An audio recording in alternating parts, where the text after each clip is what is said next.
It's actually the trend of professional sports, preventing injuries. How can we prevent injuries? How do we decrease our risk and loss of time, playing time or practice time?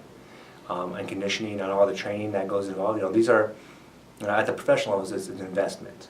But at the collegiate level, it is an investment. It's a different type of investment. It's not an investment of money.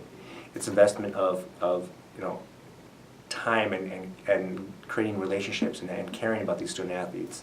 It's an investment. It's an emotional investment. And I never want to terminate, I never want to end an athlete's career or season or game.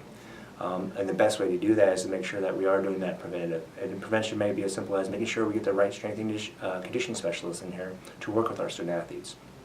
Making sure we educate coaches on overtraining or undertraining, how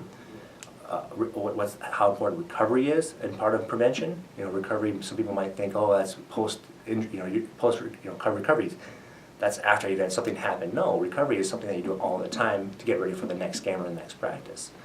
It's a huge part of athletic training. It's one of the core founding principles of athletic training is prevention, as well as rehab and all the other things that we learn.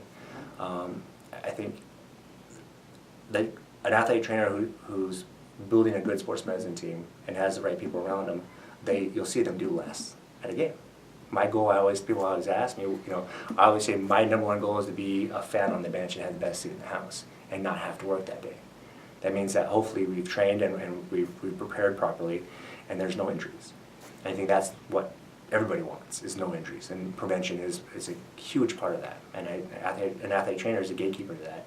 I think we have a good understanding and we know how to organize the right sports medicine team. That's a strength coach, nutritionist, sports psychologists, and all those members to come together, bring them together, and make sure that our athletes are getting the best care possible.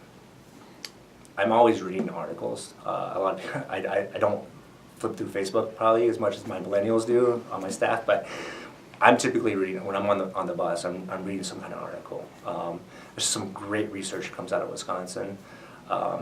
Some educators at UW-Madison do some really good stuff. They're actually trend-setting nationally for concussion management and heat illness related injuries and stuff.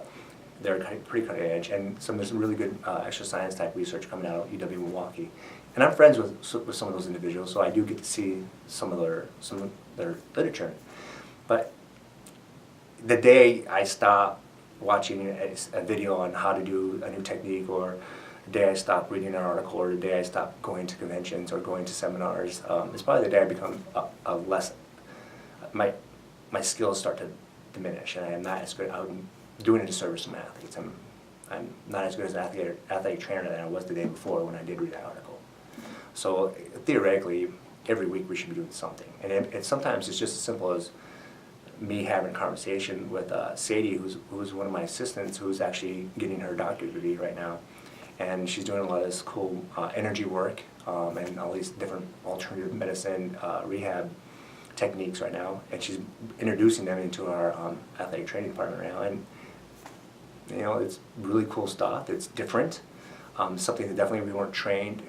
I wasn't trained in 20 years ago, 15, 20 years ago, but it's new. I'm trying to integrate it into what I'm doing, and my goal is not to be an athletic trainer that was educated in the late 90s.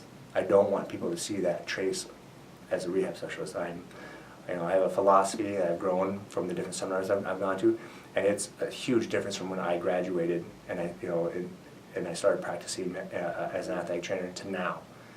And my goal is not to be, I want to be cutting edge, I guess, with good background, good research behind it.